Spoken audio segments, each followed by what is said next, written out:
بسم الله الرحمن الرحيم. صلى الله عليك يا سيدي يا رسول الله. صلى الله عليك وعلى أهل بيتك الطيبين الطاهرين.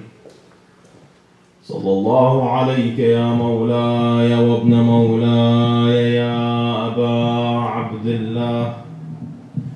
غريب يا مظلوم كربلاء، يا ليتنا كنا معكم فنفوز فوزا عظيما. بسم الله الرحمن الرحيم. الله ولي الذين آمنوا يخرجهم من الظلمات إلى النور، والذين كفروا أولياؤهم الطاغوت يخرجونهم من النور إلى الظلمات. أولئك أصحاب النار هم فيها خالدون. صدق الله العلي العظيم وبلغ رسوله الكريم وإنا على ذلك لشاهدين. Inshallah, first and foremost, we will begin with loud salawat on behalf of Muhammad and Ali Muhammad.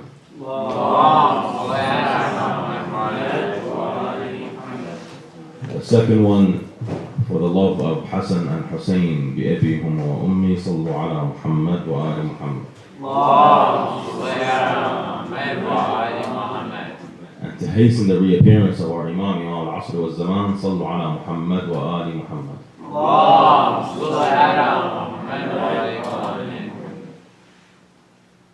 Inshallah, these next few weeks, the next couple of weeks, the next 15, 14 days that I'm with you here, we're going to discuss a couple of issues. Some of those issues are going to be social issues. Some of those issues are going to be spiritual issues.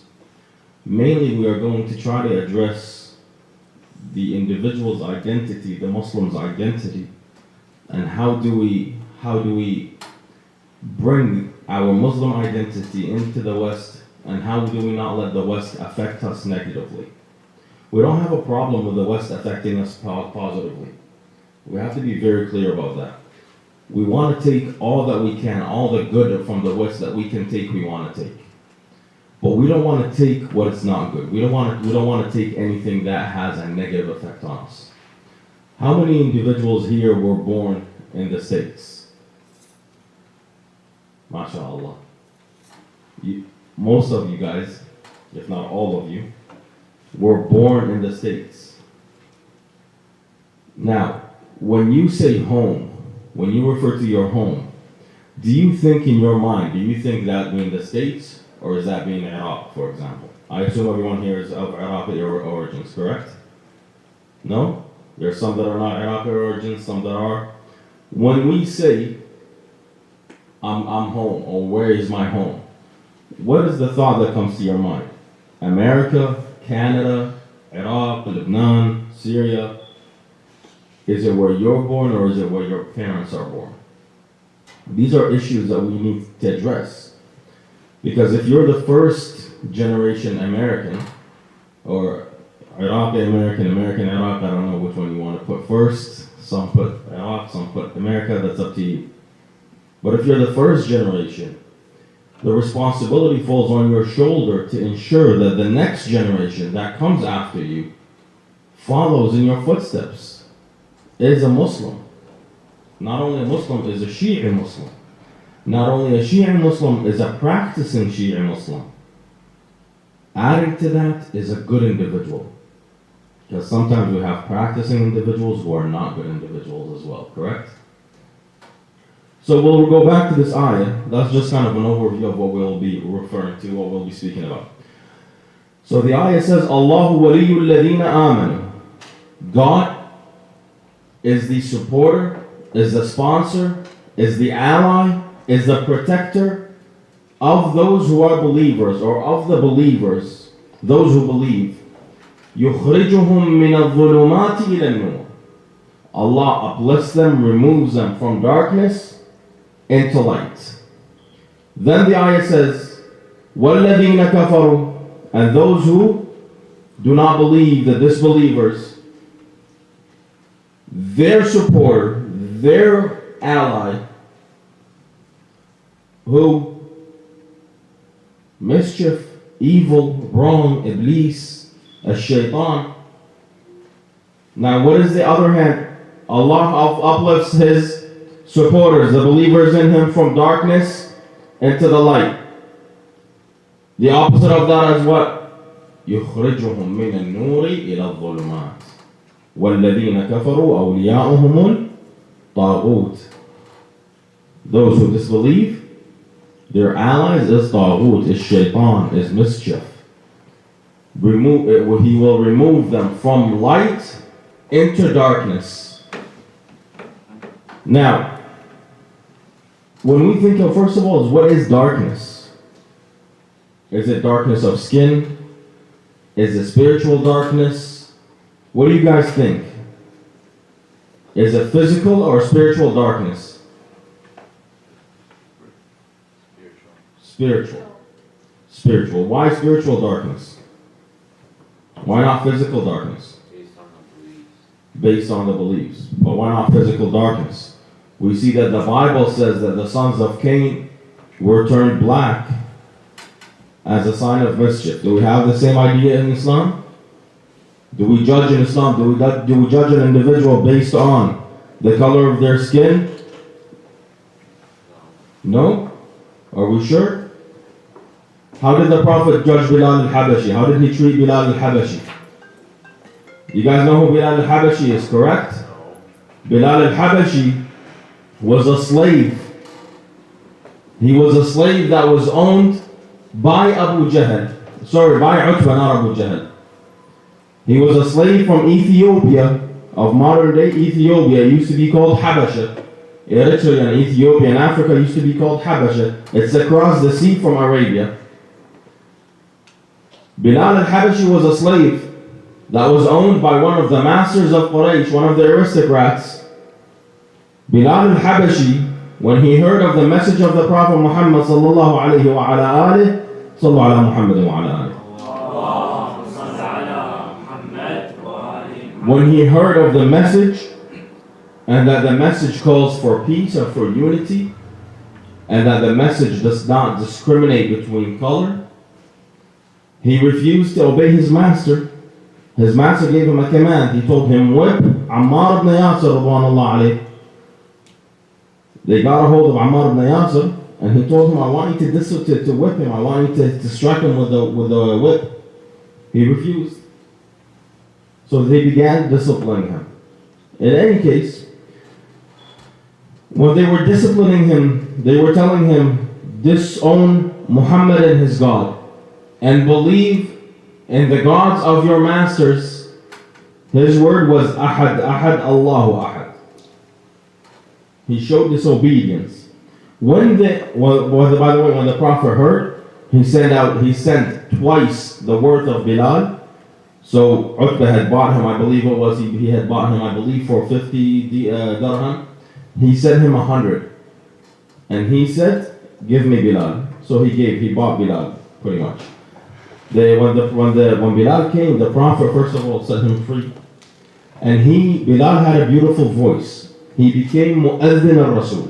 He was the one that used to recite Adhan for the Rasul.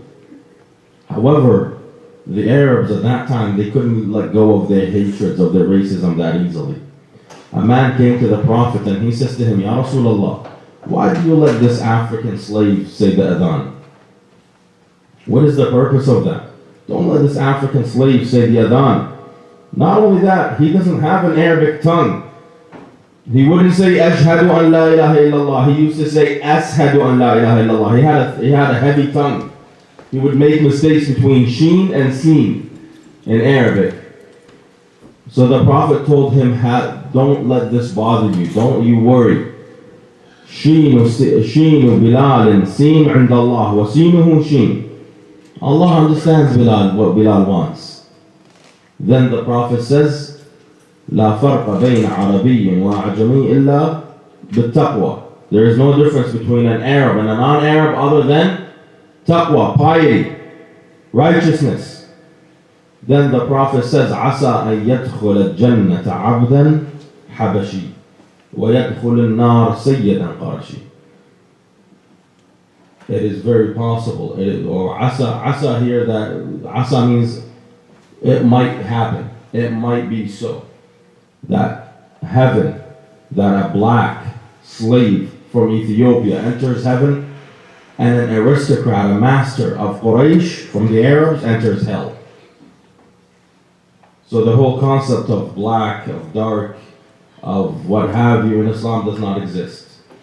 And anybody that speaks about that, we shame them for it. We say shame on you for putting color or tone or color of eyes or type of hair of how you treat an individual, of how you see an individual. So the darkness here in our verse refers to what? Darkness of the spirit. Allah removes the believers from the darkness into the light. Allah waliyu alladhina amanu yukhrijuhum min adh-dhulumati ila an-nur. We see this is an important concept in Arabic. Sorry, not in Arabic, in Islam, my apologies. This is a very important concept in Islam. The concept of dhulumat and nur. In fact, we see when we read the jurisdictions or the laws of our mujtahideen, when they refer to tahara, what do they say? They say tahara, it removes the individual from darkness. Because being on najasa, everyone here knows what najasa means, correct? Do I need to translate it? Najasa is spiritual impurity, correct? An individual who has spiritual impurity is overtaken by darkness. Is overtaken by darkness. They say يَعْتَرِيهِ ظُلْمًا, meaning that he is overtaken by darkness. An individual that is pure, on the opposite. He shines. He is bright. He shines to the people of the heavens. In my mind, I imagine it. When an individual is najis, it's as if he's clouded. He's covered in dark clouds. And when he is tahir, he beams to the heavens the way that the skies, the stars in the skies gleam to us. Right? The stars in the sky gleam to us at night. That's how I imagine it in my mind. Why? Because what are you doing? Why are you on tahara? The main purpose of tahara is to stand in front of your Lord. The main purpose of tahara is so that you stand in front of your Lord. We know that we need tahara for prayer, we need tahara for siyam, we need tahara for different a'mal. So that's one of the most important things, is that you stand in front of your Lord. Not only that, once it becomes a natural thing, once it becomes a normal thing for you to be on tahara, to constantly be on tahara, what ends up happening? It becomes a part of you, who you are. It becomes a habit. Now tahara, keep in mind, tahara is not cleanliness. And cleanliness is not tahara. Those two things combine and separate at times. You guys are aware of that, inshallah. For example, cleanliness, what does the Prophet say? Al-nadafatu minal. Everybody knows this hadith or no? The Prophet says, An-nadafatu minal. Let me hear you guys answer. It's a dialogue. This is not a monologue, by the way. So when I ask a question, I expect it to be answered. Otherwise, I'm going to start putting you guys on the spot, one after one. So the Prophet says, At-taharatu minal iman. What does that mean? Who here? I want to see someone's hand come up. Whether from the brothers or the sisters. What does that mean? At-taharatu minal iman. Nah. Cleanness from the leader? No. Min al-iman, mu imam. What about my sisters? What does at-tahara min al-iman means? Like if you're spiritually clean, it means you have good faith or you have a lot of faith. So that's translating it. Or that's the transcription of it. The actual translation is what I'm looking for, and you're correct, by the way. Is cleanliness is from belief, it's from faith. Meaning that if you are a dirty individual, you can't call yourself a mu'min. A mu'min should not be a dirty individual. Correct? الطهارة من الإيمان. Therefore, والنجاسة من الشيطان. Or it would, now of course that's for me, I mean it turns back. I'm saying that it should turn around. A dirty individual, an individual that's impure, represents whom? The shaitan, obviously. So, continuing with our understanding here, the question that begs itself with this verse, what is the verse? The verse says, Allahu waliyyu alladhina amanu yukhrijuhum min an-nuri yukhrijuhum min adh-dhulumati ila an-nur. Why would Allah remove only some individuals? Why? Because the rest of the verse, what does it say? وَالَّذِينَ كَفَرُوا أَوْلِيَاءُهُمُ الطَّاغُوتُ يُخْرِجُونَهُم مِّنَ النُّورِ إِلَى الظُّلُمَاتِ. Am I right or am I wrong? I'm right? أحسنتم. وَالَّذِينَ كَفَرُوا أَوْلِيَاءُهُمُ الطَّاغُوتُ يُخْرِجُونَهُم. So the question is, if God is all powerful, if God is all capable, why would God only remove some individuals from purity or from darkness into light, and others He would not? Is God capable of removing everyone or not? He is. Does God want to remove everyone or not? No. He doesn't? If He doesn't, why would He send the Quran? Why would He send the prophets? He wants to remove everyone from darkness. Does Allah want to throw anyone in hell or not? No, He doesn't. What does the Quran tell us? وَلَوْ شِئْنَا لَآتَيْنَا كُلَّ نَفْسٍ هُدَاهَا. And if we want, we could have given every self its path, its guidance. ولكن حق القول مني لأملأن جهنم من الجنة والناس أجمعين. That's a very powerful quote. However, it is a truthful statement from me that I shall fill hellfire from ins and from jinn. Both. That's a very, very strong statement. Why would God want to fill hellfire with us? First of all, does God benefit of us going into hell? Absolutely not. Why? Because the Quran says, وَلَئِن كَفَرْتُمْ أَنْتُمْ وَمَنْ فِي الْأَرْضِ جَمِيعًا. What does the ayah say? If you and all those who disbelieve, or if you and everyone on earth disbelieves, it will not bother God either way. It will not affect God in either way. Then Allah says, وَلَئِن شَكَرْتُمْ لَأَزِيدَنَّكُمْ. If you are thankful, I shall give you more. And if you are ungrateful, إِنَّ عَذَابِي أَلِيمٌ. My punishment is severe. In order to understand this, why Allah, first of all, Allah doesn't pick and choose.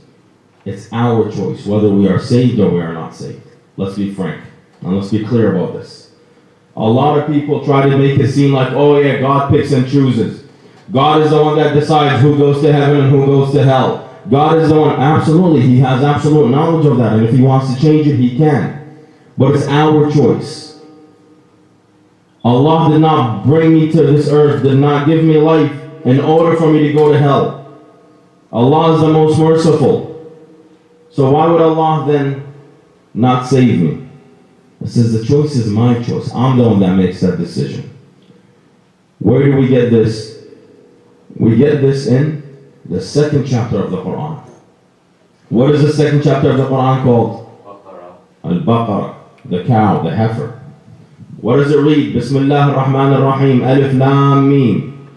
We'll take Alif Lam Mim, we'll put it aside because that takes way too long to explain. And in all honesty, it's the mystery for most people, including myself. It's a mystery for a lot of mufassirin. So we'll put Alif Lam Mim, we'll put it aside. We'll begin. ذَلِكَ الْكِتَابُ لَا رَيْبَ فِيهِ هُدًى لِلْمُتَّقِينَ. ذَلِكَ الْكِتَاب. First of all, it refers to this book, to the Quran, using the name of distance. ذَلِكَ الْكِتَاب. That book. ذَلِكَ الْكِتَابُ لَا رَيْبَ فِيهِ. No doubt within it, هُدًى لِلْمُتَّقِينَ, is guidance for those who are God conscientious, for those who are God fearing. Now that's it. If we stand here and we consider this, we think about this, That is a point that we need to contemplate. What is that point? This book is guidance for those that are God conscientious. If they are God conscientious, that means that they have been guided, doesn't it? So how could it be guidance to those who are God conscientious? So that's our first point. We'll put a pin in that and we'll come back to it. Then it describes them. Who are those muttaqeen? الَّذِينَ يُؤْمِنُونَ بِالْغَيْبِ. They believe in the unseen. يُؤْمِنُونَ بِالْغَيْبِ وَيُقِيمُونَ الصَّلَاةِ. And they are steadfast in their prayer. وَمِمَّا رَزَقْنَاهُمْ يُنْفِقُونَ. And from anything we have given them, they give forward. They pay homage. They give zakah. They give khums, what have you. وَمِمَّا رَزَقْنَاهُمْ يُنْفِقُونَ وَالَّذِينَ يُؤْمِنُونَ بِمَا أُنزِلَ إِلَيْكَ وَمَا أُنزِلَ مِنْ قَبْلِكَ. And they believe in that which has been descendant onto you and onto those who have been before you. وَبِالْآخِرَةِ هُمْ يُوقِنُونَ. And in the hereafter they are certain. Now when we go back and we see that every single verse, every single point, what is this saying? It says believe. Believe, believe, believe. However, when it comes to the hereafter, it says certainty. وَبِالْآخِرَةِ هُمْ يُوقِنُونَ أُولَٰئِكَ عَلَىٰ هُدًى مِّن رَبِّهِمْ. They are the ones who have been guided. أُولَٰئِكَ عَلَىٰ هُدًى مِّن رَبِّهِمْ وَأُولَٰئِكَ هُمُ الْمُفْلِحُونَ. And they are the successful ones. They are the winners. So now when we go back, we see that the second ayah, what does it say? This book is guidance for those who are God conscientious. Then it describes them, and it says those individuals who befit this description, who fall under this description, are the guided ones. What is the Quran saying here? Is the Quran simply repeating itself? We don't believe the Quran repeats itself. Why? Because it's the word of God. It does not need repetition unless it's trying to emphasize. So then what is the idea here? Why is God saying that these individuals who have this, who believe this, who do that, are guided, when He already told us that those who are God conscientious are already guided? Our scholars say that's simple. We have something called fitrah. Who here knows what fitrah means? Anyone knows what fitrah means? What about our sisters? You guys don't know what fitrah means? Fitrah is the basic nature. The basic nature of an individual. I don't need anyone to tell me when I'm thirsty I need to drink water. Do I need anyone to come and tell me that? Do you need someone to come and tell you you're thirsty, go drink water? When I'm thirsty, I go drink water. I don't need anyone to tell me I'm hungry, I need to go eat. I don't need anyone to tell me I'm in pain. I don't need anyone to tell me I love my mother or I love my father. None of these things I need to be told. If I'm a proper individual, not if I'm a psychopath. If you're a psychopath, that's a completely different subject. But if you're a normal individual, the basic instincts of the individual, your basic nature does not need to be explained. Just like right now, does anyone need to tell you that lying is haram? It's wrong? Let's not say haram, because haram has a religious understanding. Does anyone need to tell you that lying is bad? Have you been to a place where you've heard that in this country, lying is a good thing? Has anybody heard of that before? What about murder? Has anybody heard that in a country murder is a good thing? No. Why? Because it's the basic nature within us. A part of these basic natures, first of all, how do we identify these basic natures? It's because there's something within us that nags us about these things. So something within me nags me, tells me that I need to what? I need to eat. Something within me nags me, tells me that I need to be a good person. Something within me, when my mother tells me to do something and I say no, something within me starts nagging at me. It tells me, oh my God, why am I doing this? Now, obviously, I try not to listen. I try to blame my mother for it. Oh, she's always, she always does this. She goes out of line. She's always wanted me to clean. She's always wanted me to do this. She's always wanted me. She doesn't never wants me to have fun. I try to justify those actions. But know for a fact that the second you start trying to justify an action, there's a problem with that action that you've taken. Am I right? When you sit there and you're trying to justify your action, you have to look at yourself. Why am I justifying that action? Why did I get in a fight with my brother? He's not being a good person. Well, how do you know he's not being a good person? Maybe you are the individual that's not being good. Right? Why did I argue with my older sister? Why did I insult this individual? Why did I get upset that individual?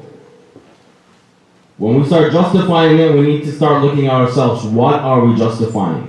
Obviously, there's something within us that's telling us that what you did is not right, therefore we need to justify it. Justifying that action. So we go back. We say, Allahu waliyul ladina amanu. يخرجهم من النور من الظلمات إلى النور. السلام عليكم. عليكم السلام ورحمة الله. صلوا على محمد وعلى محمد.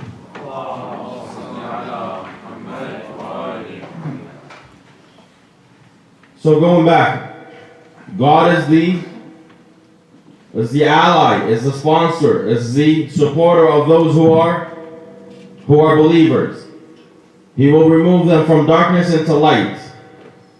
Now we're trying to justify that action. Not justify, we're trying to explain our understanding of that action.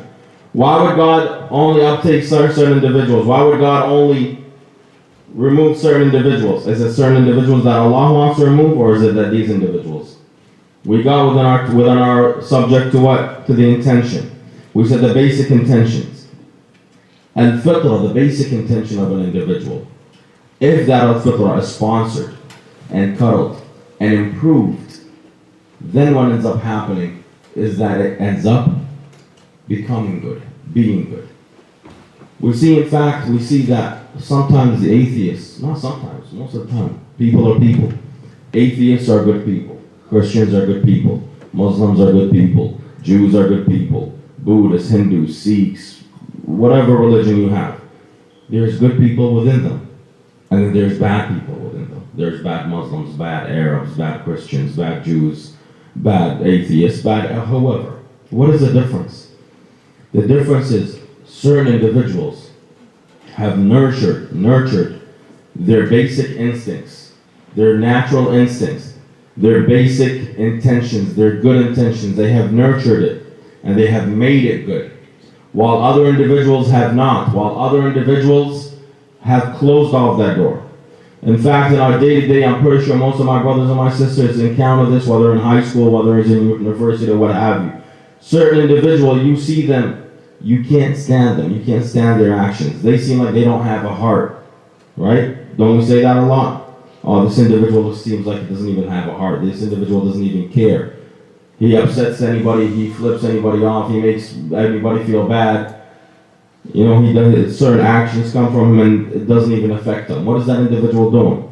That individual is covering, has fought their basic nature, their basic instincts of being a good individual to the point where it no longer bothers them. So they say that, or scholars say that in the first guidance, ذلك الكتاب لا ريب فيه هدى للمتقين, that book which no doubt has guidance for those who are God conscientious. They say that first guidance, this book is guidance for whom? For those who have corrected their path. If I can have my brothers and sisters leave their cell phones and focus, please. These individuals have corrected their path, have nurtured their basic instincts, have nurtured their selves, their souls. Correct? Therefore, because of that nurture, they will find guidance in this book. Then the Quran gives those descriptions. What are those descriptions? ذلك الكتاب لا ريب فيه هدى للمتقين الذين يقيمون الصلاة ويؤتون الزكاة ومما رزقناهم ينفقون. First of all, is that these individuals are steadfast in their faith, in their prayer, They don't waver. When it's time to pray, they get up and they pray. When Allah has given them, they give back to the community. They're not hoarders. They don't hoard cash and money for their own benefit. When someone is in need, they rush to their help. When a community is in need, they don't hold back. If they know they can give it, they do. يقيمون الصلاة ويؤتون الزكاة ومما رزقناهم ينفقون. And from any blessings we have given them, they go forth. Then it says, وَالَّذِينَ يُؤْمِنُونَ بِمَا أُنزِلَ إِلَيْكَ وَمَا أُنزِلَ مِنْ قَبْلِكَ وَبِالْآخِرَةِ هُمْ يُوقِنُونَ. And those who believe in what has been descended upon you and what has been descended upon those who were before you, and in the hereafter they are certain. In the hereafter they are certain. أُولَٰئِكَ عَلَىٰ هُدًى مِّن رَّبِّهِمْ.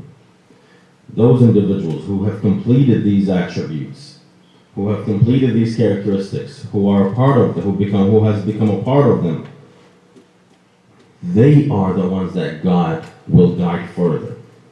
So what we're saying here is the essential guidance. The essential guidance is based on the individual.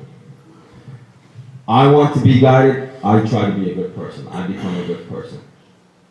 When that happens, Allah will guide me further. Vice versa.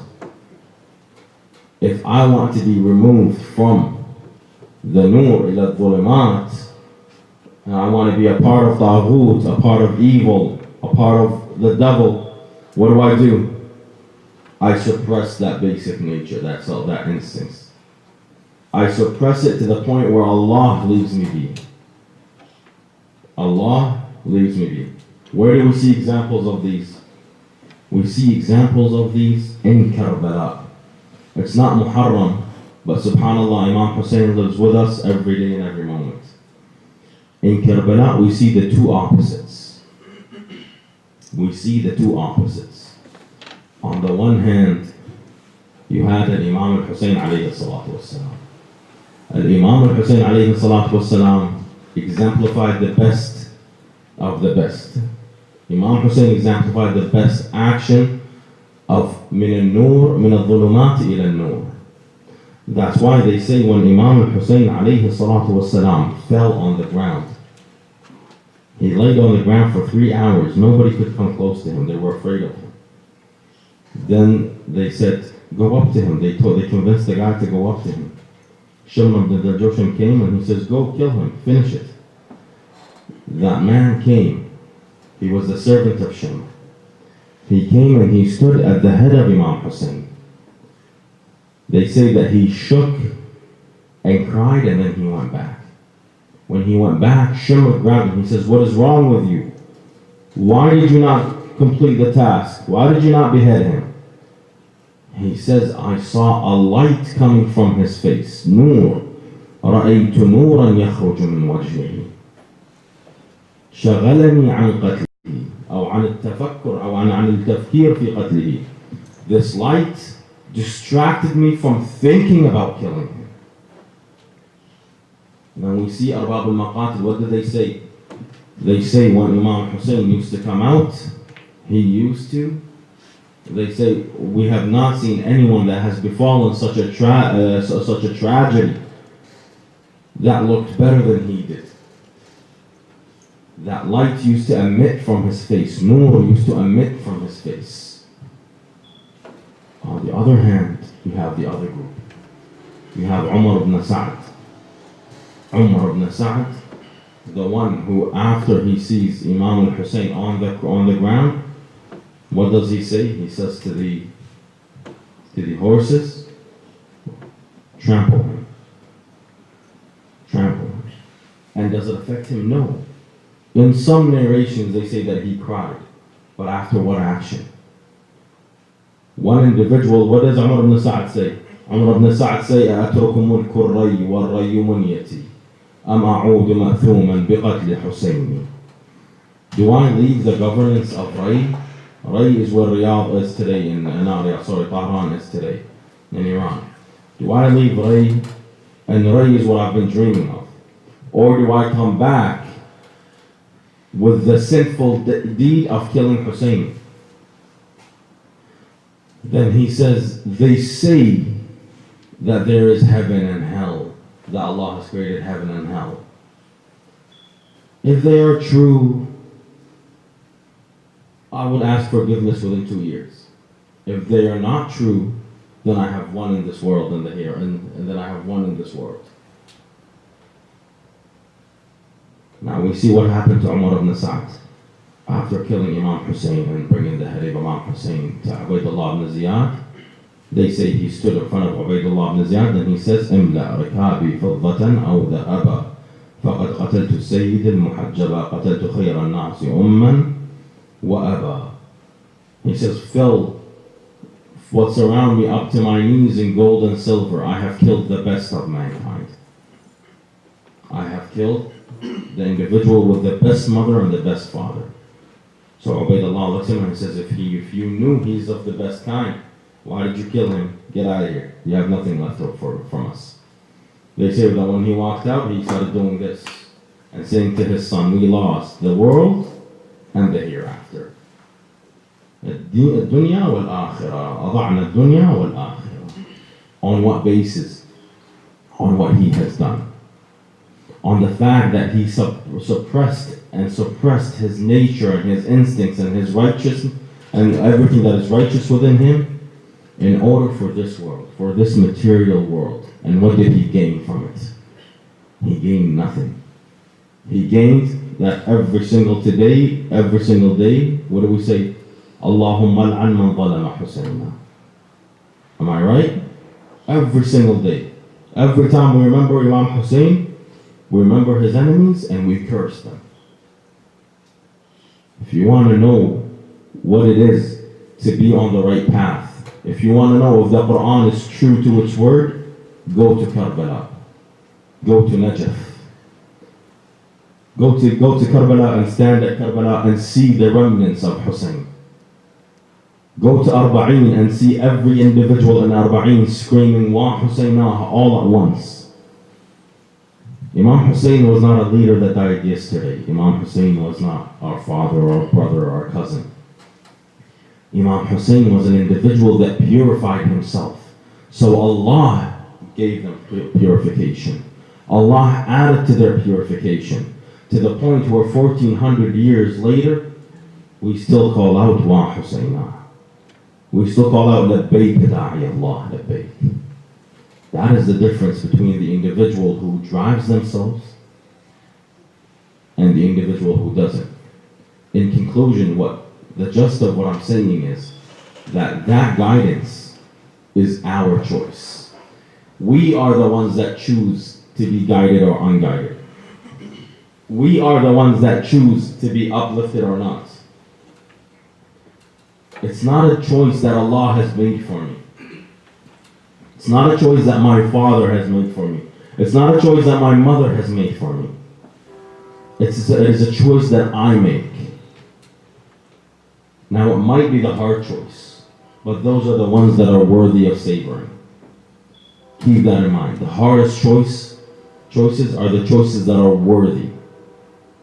Everything else is lahwun wa la'ab wa mata'un wa ghurur. Everything else is irrelevant.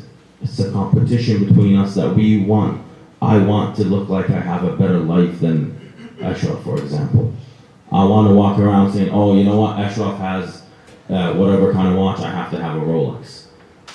You know? Or Muhammad has this, I have to have that. Or he has this, I have to have this.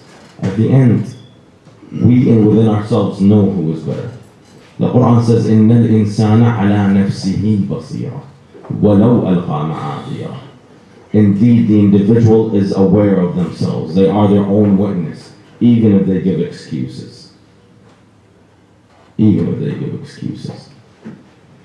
Inshallah, we will continue with our subject tomorrow evening, inshallah. I ask my brothers and sisters to prepare questions for Q&As.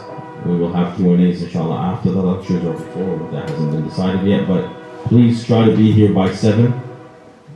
And I urge you and I plead with you that you guys should try to be here before 7. 7 o'clock is when we will start our program, inshallah. Allahumma bihaqq al-Husayn. وجده وأبيه وأمه وأخيه، فرج عنا يا الله لحوائجنا، شاف مرضانا. إخواني من أوصاني الدعاء وإلى أرواح المؤمنين والمؤمنات ومن مات على الهدى والإيمان، رحم الله من قرأ الفاتحة مسبوقة بالصلاة على محمد وآله